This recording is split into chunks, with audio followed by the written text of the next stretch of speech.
Welcome to Webline. ये सभी लोग उस लड़की को देख रहे थे। कोई मंत्री आकर कहता है कि योर मैजेस्टी, ये लड़की तो मुझे दूसरी कंट्री की कोई जासूस वगैरह लगती है। भला कोई नॉर्मल इंसान पानी पर कैसे चल के आ सकता है? ऊपर से इसके कपड़े का एक टुकड़ा भी गीला नहीं हुआ। ये लड़की हमारी कंट्री की कुछ खुफिया जानकारी जानने के लिए आई है। मैं तो कहता हूँ कि इसे आप इस तरह से ट्रीट मत करिए।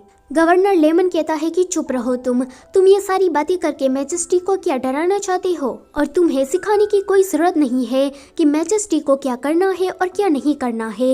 ये सुनकर वो मंत्री कहता है कि और मैजेस्टी प्लीज मुझे माफ कर दीजिए, मेरी जबान थोड़ी फिसल गई। उस मंत्री के जाने के बाद किंग कहता है कि अब हमें इस लड़की का क्या करना चाहिए। फाइनेंसर कहती है कि मुझे ये लड़की जासूस जैसी लगती तो नहीं है। तो किंग कहता है कि मैं जानना चाहता हूँ कि ये लड़की पैलेस में अंदर कैसे आई।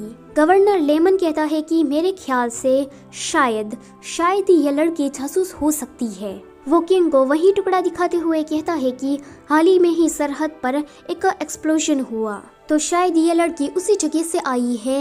एंड ये टुकड़ा मुझे टेम्पल का लगता है। अगर ये लड़की कोई जासूस वगैरह होगी तो हम इसे बोलने पर मजबूर कर देंगे कि इसके इरादे क्या है। किंग कहता है कि तुमने ठीक कहा, अब हमें इसकी आंखें खुलने तक का इंतजार करना होगा। इतना कहते ही वो तीनों लोग वहाँ से चले जाते हैं। उसके जाने के बाद वो लड़की अपनी आंखें खोलती है। वो सीधा ये कहती है कि ये लोग क्या बातें कर रहे थे, जासूस, दुश्मन देश, पता नहीं क्या। जहाँ तक मुझे याद है उसके बाद हमें एक फ्लैशबैक दिखाया जाता है। इस लड़की का अपने बॉयफ्रेंड से ब्रेकअप हो गया था। यानी इसी गम में ये दारू पी रही थी। वो रास्ते में कोई बेवड़े इंसान की तरह चलते हुए सोच रही थी कि मैंने अपनी स्टूडेंट लोन को भरने के लिए कितनी सारी पार्ट टाइम जॉब्स की, पर सब कुछ वेस्ट हो गया। किसे पता था कि मेरी किस्मत इतनी ज़्यादा बुरी होगी। मेरा बॉयफ्रेंड भी चीटर निकला। तभी ही वो लड़की देखती है कि सामने से एक कार आ रही है एंड वो उसे टक्कर देने वाली थी। तो वो लड़की उस कार से बचने के लिए पानी में कूद जाती है। फिर सीन प्रेजेंट में आता है। वो लड़की सोचती है कि मैं पानी में कूदी, उसके बाद क्या हुआ मुझे पता नहीं है। मेरी आंखें सीधी इस अजीब सी जगह पर खुली। मुझे तो ऐसा लगता है कि वो लोग मुझे मारने की बात कर रहे हैं, तो मुझे यहाँ से भाग जाना चाहिए। वो लड़की उस कमरे से खिड़की के जरिए भागने की ट्राई करती है, पर जब वो इतनी ऊंचाई को देखती है तो वो सोचती है कि मुझे पता नहीं था कि ये जगह इतनी ऊंची होगी। पर तभी ही उसका पैर फिसलता है एंड ये सीन यहीं पर ही कट होता है।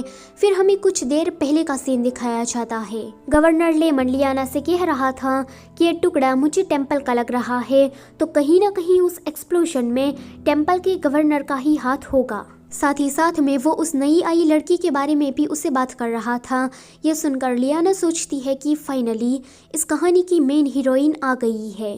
तभी ही पॉल को चिल्लाने की कुछ आवाज़ आती है, तो वो लियाना और गवर्नर लेमन को धक्का देकर उस लड़की को बचाता है। वो लड़की पॉल का चेहरा देखकर डर जाती है और कहती है कि तुम लोग कौन हो। लियाना उस लड़की को देखते हुए सोच रही थी कि मैं अब अपनी ज़िंदगी इस नॉवेल में अच्छी तरीके से जी सकती हूँ। सो गाइस, ये चैप्टर होता है यहीं पर ही ख़त्म। मैंने 2 दिन से वीडियो इसीलिए नहीं डाली थी क्योंकि मुझे कोल्ड हो गया था एंड मेरी आवाज़ भी बिल्कुल खटारे जैसी हो गई थी। इसके लिए प्लीज़ मुझे माफ़ कर दीजिए क्योंकि आप लोग इसके नेक्स्ट पार्ट के लिए कब से इंतज़ार कर रहे थे। आगे अगर मेरी हेल्थ अच्छी रही और मुझे दूसरा कोई काम नहीं आया तो मैं डेली वीडियोस अपलोड करती रहूँगी। Thank you for watching.